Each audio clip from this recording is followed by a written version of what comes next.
And now on Breakfast with Vossy and Brandy, the back page with Michael Carayannis. MC, can you help us with the John Bateman decision? What's going on?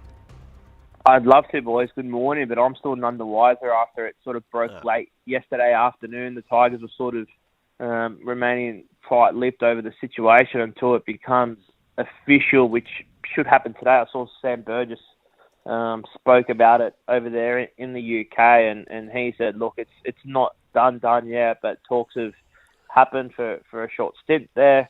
Like you, I find it bizarre, find it a little bit strange. He hasn't been playing well over the last couple of weeks, John Bateman. There's no doubt about that. The Tigers will get some savings in their salary cap for the rest of their season, probably around $100,000. So that's the benefit there for the Tigers. I just don't know if John Bateman comes back to the NRL, if this is a long-term play there from both parties. That's probably the question that needs to be answered. Well, that was my initial, and I didn't know the circumstances. I was just told John Bateman's leaving the Tigers. And I went, yeah, okay, I can see that happening. I can see the Tigers wanting to free up some money to go another direction with a back rower. He's on, close to 700,000.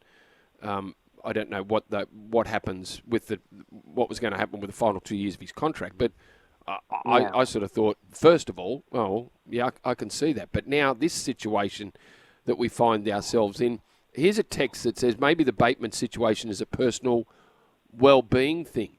Sending him home, getting back next year fully committed and ready to go. Need to try something with him. He hasn't performed.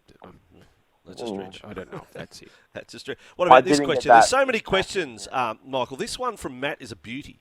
What happens if Bateman does an ACL while playing over there? Are the Tigers still liable to keep him on their books? That's maybe one for Lee Hadji Pentelis next Tuesday. So what if he cops a bad injury over there? The Tigers have to pay his way there? That'd have to be sorted out too, wouldn't it? Well, it's the way these sort of things work. What will happen is that the NRL won't let you hold two contracts at the one time. So he'll have to cancel his Tigers contract, sign the Warrington contract, and as soon as he signs that Warrington contract, he can sign his new Tigers deal from the start date of November 1 this year, right? So when the NRL cycle starts again. So he'll have a contract there. I don't know about the proviso for injuries or not, but I'd say that the Tigers may be able to receive some sort of compensation, but they would already have a pre-existing deal with him before he goes to the UK. Right, so we're none the wiser. I don't think he's coming back. I'll tell you something we did do, Mike. Charlie went back through our files. We first mentioned the mail that I was getting from the north of England was that Bateman's coming home. And that was 2 months ago. 2 months ago. So there's been fishing, if you will, going on. It's not from the Tigers. The Tigers weren't that was public knowledge over there, wasn't it? That was public. It was being written up as a must, as a certainty, that he was coming back. They wrote in the positive about Elliot Whitehead coming back. John Bateman, they were very bullish about Keary getting him, and they ended up getting him at Catalans. But Bateman certainly was written. So I'm saying it's not the Tigers that would have been doing the fishing 2 months ago. It would have to be the Bateman camp 2 months ago that was talking, is there any chance we could? It would have to be. What else could you think? They just out of the blue made that up? I don't think so. I think Miles says John Bateman is leaving to play. Yep.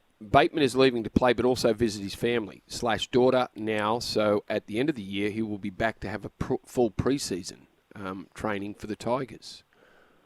So everyone's guessing at the moment. Papali'i, that's Isaiah, explains why he left the Tigers. Well, he was given the opportunity to negotiate, wasn't he, MC? Yeah, that's Isaiah spoke yesterday for the first time since announcing his move to join Penrith next season.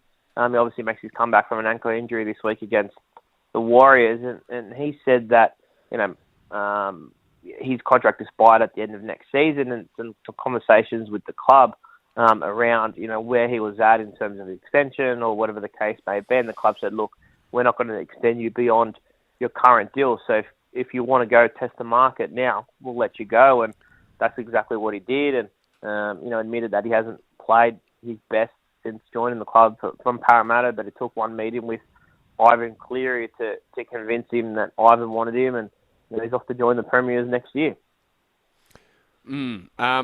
Teamless Tuesday, sides out yesterday afternoon, and of course MC is here for conveyor logistics for your warehouse automation solutions. Bradman Best gone for Newcastle now. Cameron Munster back on the reserves, but that's a good sign for Melbourne, but certainly not good for Newcastle.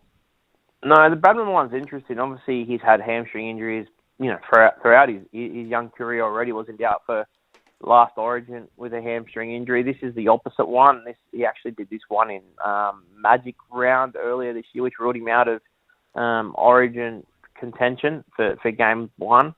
And what the Knights are saying, look, it's about a month on the sidelines for Bradman Best, but because of his history, they're not sure if they're going to rush him back.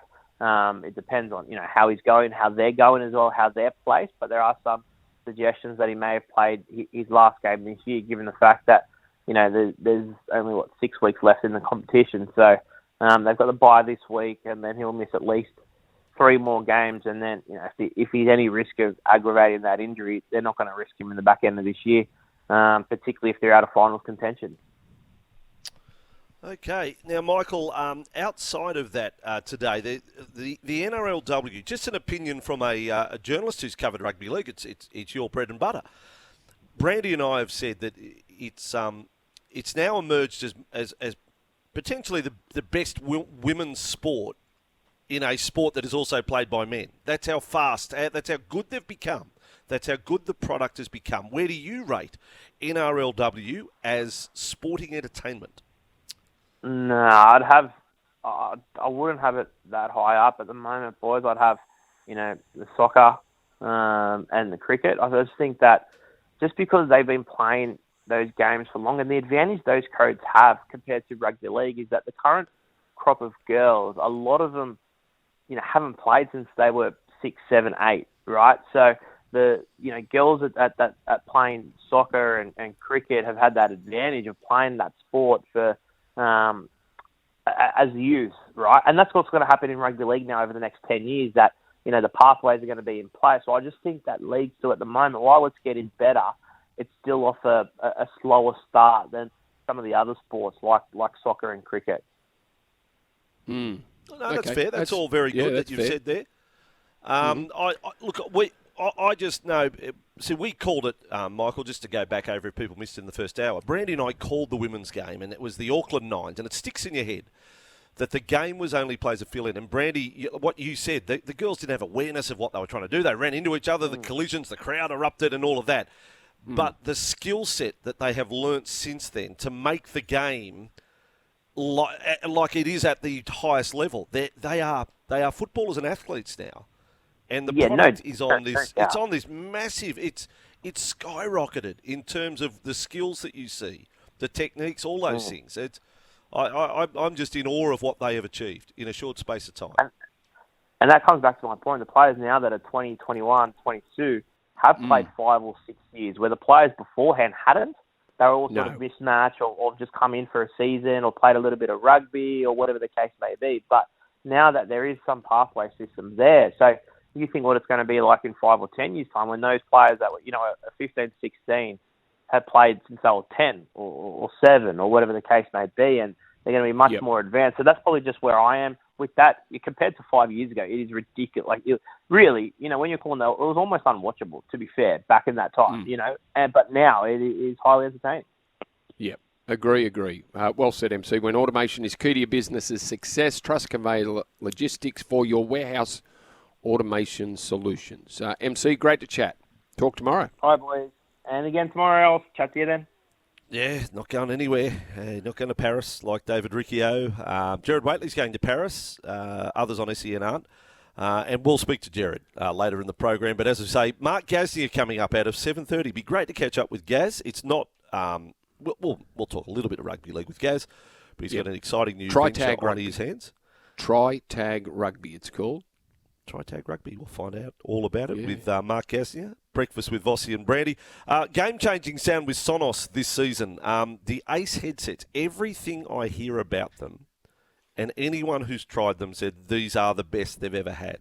So maybe do yourself a favour. Check out the Sonos range.